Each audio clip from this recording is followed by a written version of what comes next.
പറ്റിയ പൈസ കൊണ്ട് ഞങ്ങൾ ബാറിൽ പോയി പൈൻ്റടിക്കും, ചിക്കൻ ഫ്രൈ മേടിച്ചു കഴിക്കും. സ്വന്തം നിലയേക്കാളും ഞാനടിച്ച് പിറ്റാകണമെന്നും വാള് വെക്കണമെന്നും അവർ ആഗ്രഹിച്ചു.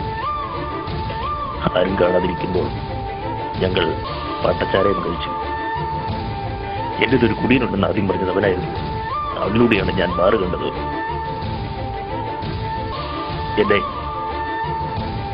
എന്നെ ഡ്രൈവ് അടിക്കാൻ പഠിപ്പിച്ചത് അവനായിരുന്നു. ഒടുവിൽ ഉള്ളു മേടിക്കാൻ യുവറേജിലേക്ക് പോകുമ്പോൾ അടിച്ചു പറ്റി പൈസയുമായി അവൻ എന്റെ മുന്നിൽ വന്നു. അപ്പോൾ ഞാൻ അവരോട് ചോദിച്ചു, പല ഈ കടങ്ങളൊക്കെ ഞാൻ എങ്ങനെ കിട്ടുന്നത്?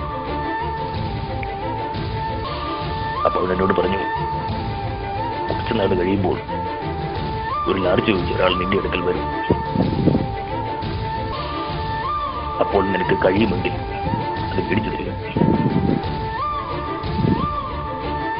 ബാലിനെ ഞാൻ എല്ലായിടത്തും തിരിഞ്ഞു. ഏത് ബാറിൽ പോയാലും അശോക് രാജൻ ഒരു വിളിക്ക് വേണ്ടി ഞാൻ കാതു.